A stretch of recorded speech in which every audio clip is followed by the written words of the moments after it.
మన వారాహి సిల్వర్ జ్యువెలరీలో అద్భుతమైన ఆఫర్స్ పొందండి మరియు కార్ గెలుచుకునే గొప్ప అవకాశం. అమెరికా రాజకీయాలపై యుద్ధ ప్రభావం క్లియర్ కట్ గా కనిపిస్తుంది. డొనాల్డ్ ట్రంప్ ని అధ్యక్ష పదవి నుంచి తొలగించనున్నారా? ఎస్, ఇప్పుడు ఇదే హాట్ టాపిక్ గా మారింది. తొలగిస్తారంటూ సోషల్ మీడియాలో పెద్ద ఎత్తున చర్చ జరుగుతోంది. అమెరికా రాజ్యాంగంలోని 25వ సవరణ ద్వారా ట్రంప్ను తొలగిస్తారంటూ ఊహాగానాలు ఊపందుకున్నాయి. ఈ సవరణ ప్రకారం అధ్యక్షుడు సరిగ్గా పనిచేయకపోతే ఈ సవరణ ప్రకారం ఆ అధ్యక్షుడిని తొలగించవచ్చు.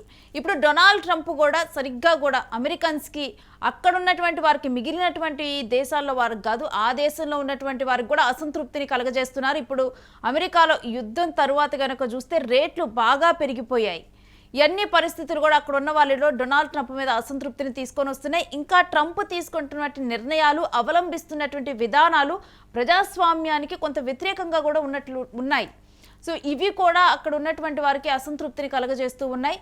ఇక ఇటు వైస్ ప్రెసిడెంట్ క్యాబినెట్ మెజారిటీతో అధ్యక్షుడిని తొలగించే ఛాన్స్ ఉంటుంది. సో ఈ ప్రకారం కూడా వీళ్ళ అనుమతితో అధ్యక్షుడిని తొలగిస్తారు అంటూ కూడా వాళ్ళల్లో కూడా అసంతృప్తి వ్యక్తం అవుతుందంటూ కూడా ఇప్పుడు ప్రచారం జరుగుతోంది. ట్రంప్ తీరుపై ప్రతిపక్ష సభ్యులతో పాటు సొంత పార్టీ నేతలు కూడా విమర్శలు చేయడంతో కూడా ఈ ప్రచారానికి ఎక్కువగా కూడా ఈ ఊహాగానాలకు తావునిస్తుంది. ఇక రాజకీయ పరిణామాల్ని ముందే పసిగట్టే కాల్షి వంటి ప్రెడిక్షన్ మార్కెట్లో ట్రంప్ తొలగింపుపై పందాలు పెరిగాయి. కాల్షి వంటి దాంట్లో కూడా ముందుగానే ఇలాంటివి ఏదైనా రాజకీయాల్లో కనుక పరిణామాలు రాబోతుంటే దీంట్లో ముందుగానే పసిగడతారు. సో ఇప్పుడు ఈ రకమైన ఊహాగానాలు, ఎందుకంటే ట్రంప్ మారుతాడంటూ కూడా బెట్టింగ్లు కాసేవాళ్ళు ఎక్కువైపోతున్నారు. అధ్యక్షుని తొలగిస్తారంటూ బెట్టింగ్లు కాసేవాళ్ళు. ఇక గత నెలలో చూసుకుంటే కనుక ట్రంప్ను తొలగించాలి అధ్యక్ష పదవి నుంచి అంటూ కూడా 28% మంది మద్దతుంటే ఈ నెల రోజుల వ్యవధిలోనే 35.1% చేరింది ఈ పోల్. అంటే 35.1% ప్రజలు అక్కడ మద్దతు ఇస్తున్నారు ట్రంప్ను తొలగించాలంటూ. ఇక పదవీ కాలం ముగియక ముందే ట్రంప్ ఇంటికి వెళతారంటూ కామెంట్స్ గట్టిగా వినిపిస్తున్నాయి. తీవ్ర అసంతృప్తిలో అమెరికా ఇంటెలిజెన్స్ ఉందని కూడా ప్రచారం జరుగుతోంది. ఎస్, దీంట్లో మాత్రం అతిశయోక్తి లేదని చూడాలి. ఎందుకంటే అసంతృప్తిలో ఇంటెలిజెన్స్ ఉంది అన్నదానికి కూడా, ఎందుకంటే ఇప్పుడు యుద్ధ పరిణామాల తర్వాత కూడా అనుకోకుండా, అంటే ఇంత పెద్ద యుద్ధానికి ప్రిపేర్డ్గా లేరు అక్కడ. మరొకటి చూస్తే కనుక యుద్ధం స్టార్ట్ అయిన తర్వాత అక్కడ ఉన్నటువంటి ఆర్మీ ఆఫీసర్స్ను కూడా తొలగించి కొత్త ఆర్మీ ఆఫీసర్స్ను కూడా పెట్టారు. ఇంత పెద్ద యుద్ధంలో అంటే ఇప్పటి వరకు ఉన్నటువంటి వారిని తొలగించి కొత్త ఆఫీసర్స్ పెట్టడము, ఇవన్నీ కూడా ఒకదాని తర్వాత ట్రంప్ తీసుకున్నటువంటి నిర్ణయాలు. ఎందుకంటే ట్రంప్ కొంతకాలమే అక్కడ అధ్యక్షుడిగా ఉంటారు, కానీ ప్రపంచవ్యాప్తంగా కూడా అమెరికాకి శత్రువులు తయారవుతున్నారా అన్నట్లు తయారైంది ట్రంప్ బిహేవియర్తో. ట్రంప్ చేస్తున్నటువంటి బిహేవియర్ ఏదైతే ఉందో మిగిలిన దేశాల పట్ల కూడా, అంటే భయంతో లొంగ తీసుకుంటున్నాడు మిగిలిన దేశాలను కూడా. ఏవైనా కానీ ఫ్రెండ్షిప్, అవతల దేశం యొక్క విధానాలు నచ్చి ఫ్రెండ్షిప్ చేస్తే మరో కంట్రీస్ కలిసి ఉంటాయి. అంతేగాని భయంతో లొంగ తీసుకుంటే తరువాత వన్స్ కనుక ట్రంప్ పోతే కనుక డెఫినెట్గా కూడా అప్పుడు అమెరికా శత్రువులానే మారిపోతుంది ఆ దేశాలకు. సో ట్రంప్ చేస్తున్నటువంటి విధానాలతో కూడా అమెరికాకి జరిగే లాభం కంటే కూడా డాలర్ విలువ ఎలాగైనా పెంచాలని చెప్పి తాను తాపత్రయపడుతూ తీసుకున్నటువంటి నిర్ణయాలు అమెరికాకి లాంగ్ టర్మ్లో తీరని నష్టం చేకూర్చే విధంగా కూడా మారిపోతున్నాయి. వీటన్నిటి మీద కూడా అక్కడ ప్రజలు అసంతృప్తిగా ఉండే ఈ విధంగా కూడా ట్రంప్ను అధ్యక్ష పదవి నుంచి తొలగించాలి అంటూ కూడా వాళ్ళు అక్కడ ఉన్నటువంటి వారు కోరుతూ ఉన్నారు. దీంతో కూడా ట్రంప్ అధ్యక్ష పదవి నుంచి తొలగిస్తారు అంటూ కూడా ఊహాగానాలు ఊపందుకున్నాయి. మరి వీటన్నిటి గురించిన డీటెయిల్స్ ఏంటి అనేది కూడా ఇటు మా కొలీగ్ సిరాజ్ అందుబాటులో ఉన్నారు, వారితో మాట్లాడదాం. ఎస్ సిరాజ్, ఇటు ట్రంప్ను అధ్యక్ష పదవి నుంచి తొలగించనున్నారా ఏంటి? ఖచ్చితంగా నేను, ఎందుకంటే అమెరికాకి సంబంధించిన అధ్యక్షుడు ట్రంప్ ప్రపంచవ్యాప్తంగా ఉన్నటువంటి వివిధ దేశాల మధ్య వేలు పెడుతున్నటువంటి పైన, ఏ రెండు దేశాల మధ్య గొడవైనా, ఏ రెండు దేశాల మధ్య వివాదాలు చెలరేగినా దాంట్లో నేనున్నాను, పెద్దన్న పాత్ర పోషిస్తానని వచ్చి వేలు పెడితే, కానీ సొంత దేశంలోనే పదిలిపోయేటువంటి సూచనలు అయితే మాత్రం చాలా స్పష్టంగా కనబడుతున్నాయి. ఎందుకంటే అమెరికా అధ్యక్షుడిగా ఆయన బాధ్యతలు స్వీకరించిన తర్వాత ఇది రెండో టర్మ్ లో ఆయన అధ్యక్షుడైనటువంటి పరిస్థితి కనబడుతుంది. హార్ముజ్ జలసంధి దగ్గర నుంచి మొదలుపెట్టి ఇరాన్ యొక్క ఆధిపత్యాన్ని కంట్రోల్ చేయడం, హార్ముజ్ ని పూర్తిగా క్లోజ్ చేసేటువంటి పరిస్థితుల దగ్గర నుంచి హార్ముజ్ ను తమ ఆధీనంలోకి తెచ్చుకునేటువంటి పరిస్థితులు తీసుకురావాలి అనేటువంటి వ్యూహాలు అవలంబించడం కానివ్వండి, ట్రంప్ తీసుకున్న ప్రతి నిర్ణయంలో కూడా సో అమెరికాలో మాత్రం తీవ్ర ఆగ్రహావేశాలు వస్తున్నటువంటి పరిస్థితులు కనబడుతున్నాం. రీసెంట్ గా మనం చూసాం నో కింగ్స్ అనేటువంటి మూవ్మెంట్ అమెరికా వ్యాప్తంగా 50 రాష్ట్రాల్లో అతి భారీ ఉద్యమంగానే చెప్పుకోవాలి. సో ఈ నో కింగ్స్ మూవ్మెంట్ లో పార్టిసిపేట్ చేసినటువంటి అమెరికా పౌరుల సంఖ్య అమెరికా చరిత్రలోనే గణనీయంగా పెరిగిపోయినటువంటి పరిస్థితులు కూడా మనం చూసాం. మరి ఇలాంటి సందర్భంలో అమెరికా అధ్యక్షుడిని తొలగించాలి అనేటువంటి ఆందోళన అమెరికాలోనే మొదలైనటువంటి పరిస్థితి. ఈ నేపథ్యంలోనే ఆ పార్టీకి సంబంధించినటువంటి నేతలు కానివ్వండి, ఆ పార్టీ నుంచి కాంగ్రెస్ కి ఎన్నికైనటువంటి సభ్యులు ట్రంప్ మీద అసంతృప్తి వ్యక్తం చేస్తున్నట్లుగా తెలుస్తున్నాయి. ఎందుకంటే వివిధ దేశాల మధ్య ట్రంప్ తీసుకున్నటువంటి నిర్ణయాలన్నీ కూడా అమెరికా ప్రతిష్టతను దిగజార్చేలా కనిపిస్తున్నాయి. సో ముందు నుంచి మనం చూసుకుంటూనే ఉన్నాం, గంటకో మాట పూటకో మాట మాట్లాడేటువంటి ట్రంప్ ఈ రోజు యుద్ధం ఆపేస్తామనడం, లేదా ఈ రాత్రికి ఒక భారీ దాడులు చేపట్టడం, ఇలాంటి చర్యలతోనే ముందుకు వెళ్తున్నటువంటి పరిస్థితులు మనం చూస్తున్నాం. ఈ నేపథ్యంలోనే అమెరికా కాంగ్రెస్ లో అధ్యక్షుని తొలగించేటువంటి తీర్మానాన్ని ప్రవేశపెట్టేటువంటి వ్యూహ రచన చేస్తున్నటువంటి పరిస్థితులు కనబడుతున్నాయి. సో అమెరికా రాజ్యాంగంలోని కాన్స్టిట్యూషన్ లో ఉన్నటువంటి ఆర్టికల్ 25, సో దీని ప్రకారం అధ్యక్షుడిని తొలగించేటువంటి ప్రాసెస్ ను కూడా చేపట్టేటువంటి పద్ధతి మనం ఒకసారి గమనిస్తే అమెరికా చరిత్రలో అధ్యక్షుడిని తొలగించినటువంటి వైనం ఇప్పటి వరకు ఎప్పుడు జరగలేదు. కానీ 2021లో మాత్రం జో బైడెన్ మీద కొంతవరకు అసంతృప్తి వ్యక్తమైనటువంటి పరిస్థితి. ఆయన తొలగించాలి అని ఇదే ప్రాసెస్ లో ఇదే ప్రక్రియ చేపట్టాలని భావించిన అది సాధ్యం కానటువంటి పరిస్థితులు మనం చూసాం. కానీ ట్రంప్ ప్రక్రియ అంటే ట్రంప్ ని తొలగించేందుకు మాత్రం ఆల్మోస్ట్ రంగం సిద్ధం చేసుకుంటున్నట్లుగా సో మనకైతే ప్రాథమికంగా సమాచారం అందుతుంది. అంటే సిరాజ్ సొంత పార్టీలోనే అసంతృప్తి ఉండటమే ఈ రకంగా కూడా ట్రంప్ ను తొలగిస్తారు అనటానికి ఇప్పుడు ఎక్కువ ఆస్కారం ఉందనుకోవాలనుకోవాలా? ఖచ్చితంగా అసంతృప్తి అనేటువంటి ఇష్యూతో పాటుగా ట్రంప్ తీసుకున్నటువంటి నిర్ణయాలు చాలా ప్రభావం ఎక్కువ చూపిస్తూ ఉంటాయి. ఎందుకంటే ఒకవేళ ఏదైతే అధ్యక్షుని తొలగింపు ప్రక్రియ ఉంటుందో వైస్ ప్రెసిడెంట్ తో పాటుగా కేబినెట్ లో మెజారిటీ మెంబర్స్ అందరూ కూడా తీసుకుంటారు. కానీ మన ఇండియన్ కాన్స్టిట్యూషన్ ఒకసారి మనం చూసుకుంటే రాష్ట్రపతి తొలగించాలంటే లోక్సభ ఆమోదించాలి, రాజ్యసభ ఆమోదించాలి, సో మహాభియోగ తీర్మానాన్ని ప్రవేశపెట్టాలి. చాలా కీలకమైనటువంటి ప్రక్రియ ఉంటుంది. కానీ అమెరికాలో అంత ప్రక్రియ అవసరం లేదు, సులభతరంలో అయిపోతుంది. ఇప్పుడు మీరు అన్నట్లుగా ట్రంప్ మీద అసంతృప్తి ఉందా అంటే సొంత పార్టీలోనే అసంతృప్తి ఉందా అంటే, కానీ ఆయన తీసుకున్న నిర్ణయాలపైన అసంతృప్తి తీవ్రంగా కనిపిస్తుంది. ఎందుకంటే ఆయన అధ్యక్ష పదవి చేపట్టిన తర్వాత ప్రపంచ దేశాల్లో ఆయన ఆధీనంలో ఉండాలి, అగ్రరాజ్యంగా మేము పూర్తి స్థాయిలో పెద్దన్న పాత్ర పోషించాలి అనేటువంటి నిర్ణయాలతో సో ప్రపంచానికి నేనే లీడర్, నేనే సుప్రీం అనేటువంటి లీడర్ గా ఆయన ముందుకు వెళ్తున్న సిచ్యువేషన్ తీసుకుంటున్న నిర్ణయాలు మనం చూస్తున్నాం. ఈ నేపథ్యంలోనే ప్రతి దేశం పైన కూడా టారిఫ్ల ప్రభావం విపరీతంగా వేసినటువంటి పరిస్థితి నేపథ్యంలో అమెరికాకు వేరే దేశాలతో ఉన్నటువంటి వాణిజ్య మార్గాలు, మరి ముఖ్యంగా వాణిజ్యపరమైనటువంటి సంబంధాలు దెబ్బతినేటువంటి పరిస్థితులు వచ్చినాయి. చాలా దేశాలు అమెరికా మీద ఆధారపడి ఉన్నటువంటి దేశాలన్నీ కూడా భవిష్యత్తులో అమెరికాలో ఉంటే అమెరికాతో సంబంధాలు ఇదే విధంగా కొనసాగిస్తే మేము కూడా ప్రతికూల పరిస్థితులు ఎదుర్కొంటాం కాబట్టి సో అమెరికాతో తెంచుకొని మేము కూడా స్వయం కృషితో లేదా మన దేశంలోనే ఎదగాలి అనేటువంటి ఆలోచన ఇతర దేశాలకు పుట్టుకొచ్చింది ట్రంప్ నిర్ణయం వల్ల. రెండు దేశంలో ఉన్నటువంటి ప్రజల మీద మరి ముఖ్యంగా విదేశాల నుంచి అమెరికా వచ్చి స్థిరపడేటువంటి వారి మీద H1B వీసాకు సంబంధించినటువంటి కఠిన నిబంధనలు, అమెరికా ఫస్ట్ అనేటువంటి నినాదాన్ని తీసుకోవడం, అమెరికా పౌరులే కీలకమైనటువంటి నినాదం తీసుకోవడం, ఇండియన్స్, కెనడియన్స్, యూరోప్ దేశాల నుంచి వెళ్ళి అమెరికాలో కూర్చొని అక్కడ చదువుకుంటున్నటువంటి విద్యార్థుల మీద ఆయన మోపుతున్నటువంటి పెనుభారం, H1B వీసాలకు సంబంధించి పెంచినటువంటి ధరలు, ఈ మొత్తం కూడా చాలా వరకు ప్రపంచ దేశాలన్నింటినీ కూడా అమెరికా మీద కొంతవరకు ఆధిపత్య ధోరణి కంట్రోల్ చేయాలి. మరొకటి ఏంటంటే సిరాజ్, అమెరికాలో ధరలు కూడా ట్రంప్ వచ్చిన తర్వాత విపరీతంగా పెరిగిపోతున్నాయి.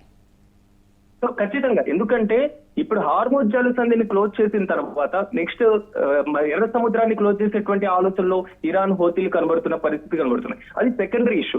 కానీ ఈ హార్మోజ్ ప్రభావం వల్లే అమెరికాలో తీవ్రమైనటువంటి ప్రతిఘటన ఏర్పడుతుంది. ఇక్కడ రెండు విషయాలు ఒకసారి మనం గమనించాలి. ఒకటి, ఇజ్రాయిల్ ఇరాన్ మధ్య సాగుతున్నటువంటి యుద్ధంలో అమెరికా వచ్చి జోక్యం తీసుకోవడం. రెండో అంశం, ఇజ్రాయిల్ ని పక్కన పెట్టేసి అమెరికా పూర్తి స్థాయిలో ఇరాన్ తో నేనే యుద్ధం చేస్తున్నాను అన్నట్లుగా ఖర్చు పెట్టడం. దాదాపు $15,500 వరకు ఖర్చు చేసినటువంటి పరిస్థితి, అంటే 15,500 కోట్ల వరకు ఖర్చు చేస్తున్నటువంటి ఇలాంటి సిచ్యువేషన్ లో అమెరికా పైన పెను ఆర్థిక భారమే పడుతుంది. చాలా వరకు కూడా అమెరికా ఇజ్రాయిల్ కంటే ఎక్కువగా నష్టపోతుంది.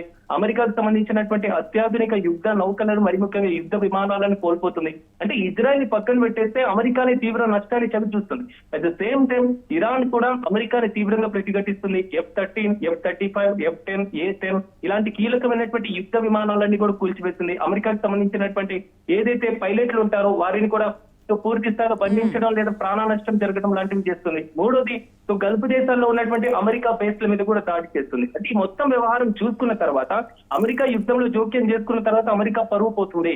సో అమెరికా పరువు పోయినప్పుడు అమెరికా అధ్యక్షుడిగా ఉన్నటువంటి వ్యక్తి పరువు నిలబెట్టలేకపోతున్నారు. సో పరువు నిలబెట్టలేకపోతున్నటువంటి ఇలాంటి అధ్యక్షుడు ఉంటే భవిష్యత్తులో అమెరికాను ఏ దేశం కూడా పట్టించుకునేటువంటి అవకాశం ఉండదు. Yes. కాబట్టి ఈ అధ్యక్షుడు మాకొద్దు అనేటువంటి ఇష్యూతోనే నో కింగ్స్ ఉద్యమం కూడా సాగింది. సో ఇప్పుడు అదే పందాలో మాత్రం అమెరికా అధ్యక్షుడిని తొలగించాలి. సో ఏదైతే కీలకమైనటువంటి 25వ ఆర్టికల్ సవరణకు సంబంధించినటువంటి అంశాలను పరిశీలించాలి అనేటువంటిది మాత్రం ఉపాధ్యక్షుడితో పాటుగా మెజారిటీ క్యాబినెట్ మెంబర్స్ కూడా ఆలోచిస్తున్నటువంటి పరిస్థితి. నేను ఒకటి గమనించాలి, రీసెంట్ గా అమెరికా అధ్యక్షుడు కూడా తన కీలకమైనటువంటి అధికారుల్ని కూడా మార్చేస్తున్నటువంటి పరిస్థితి. Yes. రక్షణ పరమైనటువంటి అధికారులు కానివ్వండి, ఇతర కీలకమైనటువంటి ప్రభుత్వ విభాగంలో ఉన్నటువంటి వారిని కూడా పక్కన పెట్టేస్తున్నారు. ఎందుకంటే ఇరాన్ నుంచి ఏదైతే ఇరాన్ ఆర్థిక వ్యవస్థ కానివ్వండి, ఇరాన్ రక్షణ వ్యవస్థకు సంబంధించి తప్పుడు నివేదికలు మీరు ఇవ్వడం వల్లే అమెరికా అక్కడికి వెళ్లి బొక్కబోర్లా పడుతుంది. సో మీరు తప్పుడు నివేదికలు ఇచ్చారు కాబట్టి ఇలాంటి వ్యవస్థ నాకు వద్దుని ఆయన ఆలోచిస్తున్నటువంటి పరిస్థితి. కాబట్టి ట్రంప్ నియంతృత్వ ధోరణి, ట్రంప్ మాట మార్చేటువంటి విధానం, ట్రంప్ యొక్క టెంపరితనం, ట్రంప్ యొక్క నిలకడలేనటువంటి వాగ్దానాలన్నీ కూడా ప్రపంచ దేశాలన్నీ కూడా నవ్వులు పాలవుతున్నటువంటి పరిస్థితి. కాబట్టి అమెరికా పరువు ఇక్కడైనా నిలబెట్టుకోవాలి, ఇంకా పరువు పోగొట్టుకోకూడదు అనేది మాత్రం అమెరికాలలో కూడా మెదులుతున్నటువంటి ఒక బలమైన వాదన. Yes, stay with us Siraj. మీ దగ్గర నుంచి మరిన్ని డీటెయిల్స్ తీసుకుంటాం. ఇక అమెరికా ఇంటెలిజెన్స్ ఎక్కడైనా కానీ, ఏ దేశంలో అయినా కానీ ఇంటెలిజెన్స్ అనేది చాలా కీలకమైనది. వాళ్ళ ఆలోచన సరళి అవతల వాళ్ళలో కూడా ఈజీగా వెళ్తుంది. ఎందుకంటే అది ఎప్పటి నుంచో కూడా బిల్డ్ అయినటువంటి ఒక వ్యవస్థ. దాంట్లో ఉన్నటువంటి అధికారులు కూడా అంచెలంచెలుగా ఎదుగుతూ దేశంలో ఉన్నటువంటి భద్రత కానీ అన్నీ కానీ తెలుసుకుంటూ అంచెలంచెలుగా ఎదిగిన వాళ్ళకి మొత్తం కూడా A to Z తెలుస్తూ ఉంటుంది భద్రతా పరంగా. అలాంటిది ఉన్నట్టుండి కూడా ఆ అధికారులను కూడా ట్రంప్ తొలగించేస్తూ ఉన్నాడు. ఎందుకంటే మీరు ఇరాన్కి సంబంధించి సరైన మీరు ఇవ్వలేదు, ఏది ఇన్ఫర్మేషన్ సరిగ్గా ఇవ్వలేదు అంటూ కూడా ఈ విధంగా కూడా, అంటే ఒక వ్యవస్థని ఏదైనా కానీ చేయాలి అంటే మార్పులు చేయాలంటే చిన్న చిన్నగా మార్పులు చేయటము, దాన్ని ఇంకా మెరుగ్గా చేయాలి. కానీ ఉన్నట్టుండి ఒక వ్యవస్థే కూలిపోయే విధంగా ఇటువంటి నిర్ణయాలు తీసుకుంటే ట్రంప్ నెక్స్ట్ అమెరికా పరిస్థితి ఏంటి? ఈ ఆలోచన మొదలైంది అక్కడ ఉన్నటువంటి నాయకుల్లో కానీ. ఎందుకంటే ట్రంప్ లాంటి అధ్యక్షులు ఏ దేశానికైనా అధ్యక్షులు వస్తారు పోతారు, కానీ ఆ దేశ అభివృద్ధికి తోడ్పడుతూ ఉండాలి. కానీ ఈ విధంగా కూడా ట్రంప్కు ముందు ట్రంప్ తర్వాత అని మాట్లాడుకునే విధంగా ఉండకూడదు. ఇప్పటి వరకు కూడా అమెరికా అంటే మిగిలిన దేశాలని కూడా గౌరవిస్తూ ఉంటాయి. కానీ ట్రంప్ వచ్చిన తర్వాత ఏదో ఒక రకంగా భయపెడుతూ ఉన్నాడు కాబట్టి కొంత భయపడి ఆ దేశంలో ఉన్నటువంటి దేశ అభివృద్ధిని దృష్టిలో పెట్టుకుని కానీ ఆయా దేశాలు కొంచెం తగ్గి ఉంటున్నాయి తప్పితే ప్రేమతో కానీ గౌరవంతో కానీ ఉండటం లేదు. వీటన్నిటికీ కారణం ట్రంప్ చేస్తున్నటువంటి నిర్ణయాలు. ఇంకొకటి ఏంటంటే ట్రంప్ తీసుకుంటున్నటువంటి డెసిషన్స్తో కూడా మిగిలిన దేశాలలో ఒక ఆలోచన మొదలైంది, మనం అమెరికా మీద డిపెండ్ అవ్వకూడదు, మనకంటూ కూడా ఒక స్వయంగా మనం ఏదైనా కానీ మనం స్వయంగా ఎదగాలి. వీటన్నిటిలో కూడా మన జనాలకి మనమే ఏదన్నా కానీ మన దేశంలోనే మనమే లోకల్గా తయారు చేసుకోవాలి, మన ఉత్పత్తులు మనమే వినియోగించుకుంటూ ఉండాలి. ఈ రకంగా కూడా ఒక ఆలోచన మొదలైంది. దీనివల్ల ఏంటంటే ఇప్పటి వరకు కూడా అమెరికాకి ఇక్కడ నుంచి ఇండియన్ స్టూడెంట్స్ కానీ అదర్ కంట్రీస్ నుంచి స్టూడెంట్స్ కానీ వెళ్ళి చదువుకోవటం, వాటి వల్ల అక్కడ బాగా ఇన్కమ్ ఉంది. ఇంకొకటి చూస్తే వేరే దేశాల్లో వాళ్ళు వెళ్ళి అక్కడ పనిచేయటం వల్ల తక్కువ రేటుకి లేబర్ లభించడం వల్ల కూడా అక్కడ ఉన్నటువంటి కంపెనీస్ ఎక్కువ లాభాల్లో ఉండటము, వీటన్నిటి వల్ల కూడా అక్కడికి వెళ్ళిన వాళ్ళందరూ అక్కడే సెటిల్ అవ్వటం, అక్కడ ఖర్చులు, వీటన్నిటి వల్ల కూడా ఆ దేశ అభివృద్ధికి టెక్నాలజీలో కూడా ఇప్పుడు భారత్ సంతతి టెక్నాలజీలో ఎంత ఉపయోగపడ్డారు అమెరికాలో అన్నది మనందరికి కూడా తెలిసింది. అలాంటి వాళ్ళందరూ తిరిగి ఆయా దేశాలకు వెళ్ళిపోతే ఆ దేశాలు అభివృద్ధి అవుతాయి. సో ఈ విధంగా కూడా అమెరికా ఏంటంటే ట్రంప్ ఇప్పుడు తీసుకున్నటువంటి నిర్ణయాలు లాంగ్ టర్మ్లో మాత్రం అమెరికాకి చాలా నష్టాన్ని చేకూర్చేటువంటి అంశాలు. మిగిలిన దేశాలు ఏవి కూడా అమెరికాతో సఖ్యతగా అంటే అమెరికాను ఏదో ఒక శత్రువులాగా చూసే పరిణామాలు ఫ్యూచర్లో ఉండేలాగా కూడా ట్రంప్ నిర్ణయాలు ఉంటున్నాయి. ఇవన్నీ నిర్ణయాలతో కూడా ఇంకా అక్కడ ఉన్నటువంటి జనాలకి కూడా అంటే ఫస్ట్ తీసుకున్నటువంటి ఏదైతే మిగిలిన వలస వచ్చిన వాళ్ళందరినీ వాళ్ళ ప్రాంతాలకు తరలించాలని చెప్పారో ఆ సమయంలో అక్కడ వ్యవసాయం చేసే వాళ్ళు తగ్గిపోయారు, అప్పుడు రేట్లు పెరిగిపోయాయి. మరలా ఆ తర్వాత ఇప్పుడు యుద్ధ పరిణామాల తర్వాత మరలా రేట్లు పెరుగుతున్నాయి. ఈ విధంగా కూడా ఈ తారీఫుల అంశంలో కూడా ఆ సమయంలో కూడా అక్కడ రేట్లు పెరిగాయి. ఇక ఈ విధంగా చూస్తే కనుక అమెరికాలో జీవన ప్రమాణం అనేది కూడా పెరుగుతూ ఉంది, అక్కడ రేట్లు పెరిగిపోతూ ఉన్నాయి, అక్కడ జనాల కొనుగోలు శక్తి తగ్గిపోతుంది. ఇలా ట్రంప్ తీసుకున్నటువంటి నిర్ణయాలన్నీ కూడా డైరెక్ట్గానే ఎఫెక్ట్ పడుతున్నాయి. దీంతో కూడా జనాలందరూ కూడా అసంతృప్తిలో ఉన్నారు. ఇప్పుడు 35% మంది జనాలు కూడా ట్రంప్ అధ్యక్ష పదవి నుంచి తొలగించాలంటున్నారు.